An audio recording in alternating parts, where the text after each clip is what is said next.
Balikan po natin ang oil leak sa Cavite. Makakapanayan po natin si Cavite Governor John Vic Remulla.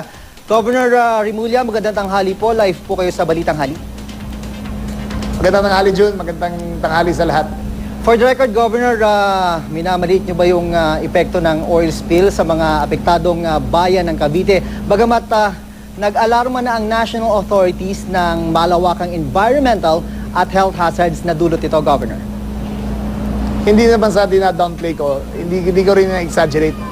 Ang nangyari kasi dati, yung nakita ko, yung unang oil spill nangyari dito ay fuel oil, yung bunker fuel. Makapal yun, matagal at kumakapit sa seabed. Ito kasi diesel ang kumalat. At after 6 hours, halos nawala na lahat at nag-evaporate na. Dahil finished product na siya. Sumusunod lang ako sa patakaran ng BIFAR. Tama naman na meron silang advisory against marine life. Pero hindi ko rin in-exaggerate na aabot hanggang Metro Manila ang ang oil spill na to. Dahil limited ang coverage niya, habagat ng patulak dito papuntang shoreline yung mga alon. Sa palagay ko hindi talaga aabot hanggang Metro Manila at hindi nakakalat sa buong Manila Bay. Governor, sa puntong ito, na-determine na ba kung saan po talaga ang source ng oil leak, Governor? Wala gustong umamin eh. Sabi ng Petron, walang problema ang fuel line nila. Ang sabi ng Herma, walang problema ang kanilang barko. Ang sabi naman ng Coast Guard, nasa fuel line daw. Kaya iniintay namin ng official report. May mga independent divers na dyan ngayon. Titignan nila kung ano talaga nangyari. So hintayin na lang natin. At then we will do the necessary action para hindi na maulit to. Yung 2010, I believe, Governor, kasi nandyan din ako nung mga panahon na oil leak dyan sa lugar na yan, sa Rosario, Cavite. Paano nangyari, naulit na naman ito?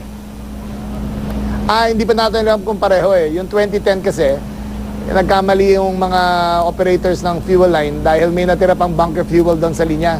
Nung na-flush nila yung linya, lumabas lahat ng bunker fuel na ando doon sa pipes. Ngayon, hindi natin alam kung pareho ang nangyari, whether kung may tagas yung linya, or may differential yung mga gasket, yung mga flange na nag-connect sa barko. Hindi pa natin alam talaga. We're still waiting for the official word. Kaya I don't want to jump into conclusions kung ano talaga nangyari. Kasi alam ko nung mga panahon na yun, may mga panawagan na ipasara na yung iyang parte na yan ng oil depot. Kayo po ba anong posisyon nyo doon? No official position. Mga 50 years old na yung plant na yan eh. Kung di ako nagkakamali, 1960s nandiyan na yan. Pero ngayon lang nagkakaproblema. Kung tingin ko, kung i-update lang nila yung mga infrastructure nila, ay pwede mag-function pa rin yan. But we still have to get to the bottom of it kung ano talaga nangyari. At sana nga sa madaling panahon ay ma-resolve yung issue na yan. Maraming salamat sa inyo, Governor John Vic Remulla ng Bayan ng Cavite o ng probinsya ng Cavite. Maraming salamat, Jun. Maraming salamat sa inyo lahat.